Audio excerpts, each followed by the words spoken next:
Assalamualaikum warahmatullahi wabarakatuh. Selamat pagi Ananda, bertemu kembali dengan Ibu Nolid Febriani SPD, Guru Bahasa Indonesia SMP Negeri 14 Padang. Pada pertemuan kali ini, materi yang akan Ibu ajarkan teks laporan hasil observasi. Adapun pada materi kali ini, silahkan Ananda lihat pada video berikut ini. Pengertian teks laporan hasil observasi. Teks laporan hasil observasi adalah suatu teks yang berfungsi untuk menjelaskan informasi tentang suatu objek yang telah diamati. Teks laporan hasil observasi juga disebut dengan teks klasifikasi karena berisi tentang klasifikasi mengenai jenis-jenis objek berdasarkan kriteria tertentu. Teks laporan hasil observasi berbeda dengan teks deskripsi. Meskipun kedua teks tersebut sama-sama menyampaikan suatu informasi berdasarkan fakta, namun teks laporan hasil observasi bersifat umum. Teks laporan hasil observasi menjelaskan ciri, bentuk, atau sifat umum suatu objek berdasarkan fakta yang ada.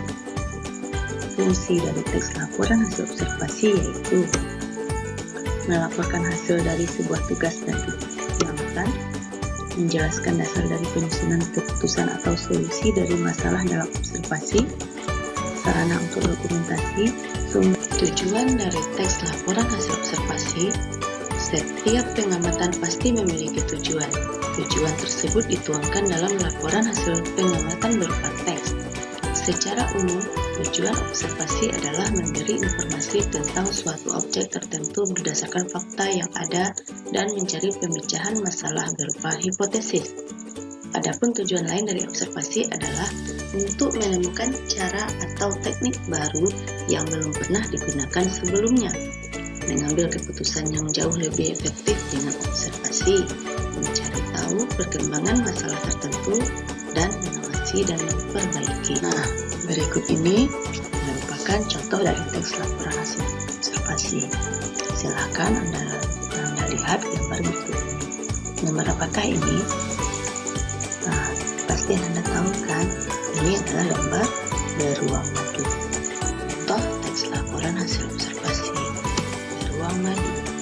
Beruang madu adalah jenis beruang terkecil di antara 8 jenis beruang yang terdapat di dunia. Tinggi tubuhnya hanya berkisar di antara 140 cm dengan tinggi punggung 70 cm dan bobot antara 50 hingga 65 kg.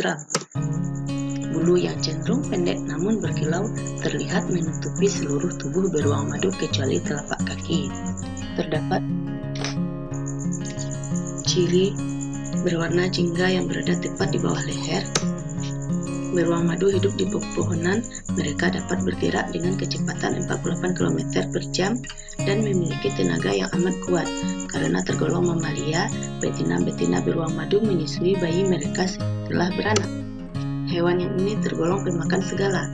Mereka tidak hanya mengonsumsi madu sesuai namanya, tapi juga beragam buah dan tumbuhan dalam hutan hujan tropis, termasuk pula tumbuhan jenis palem. Selain madu dan tanaman, beruang madu juga senang memakan serangga, burung, serta binatang kecil lainnya. Meski tenaganya amat kuat, beruang madu tergolong binatang yang mudah diserang.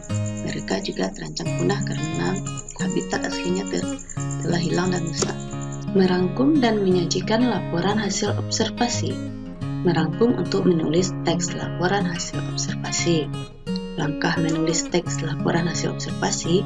Kegiatan pelaporan jenis ini digunakan untuk menyajikan informasi faktual yang padat dan akurat dan tidak mencantumkan hal-hal yang tidak terkait dengan topik tulisan. Tulisan semacam ini disusun dalam urutan fakta secara logis. Observasi adalah kegiatan untuk mengumpulkan fakta-fakta tentang apa yang dilaporkan. Sebelum melakukan observasi, perlu dibuat kerangka laporan. Kerangka laporan berguna sebagai panduan mengadakan observasi dan sekaligus panduan untuk menulis laporannya. Demikianlah pembelajaran ini. Semoga Anda semua bisa memahaminya. Terima kasih. Assalamualaikum.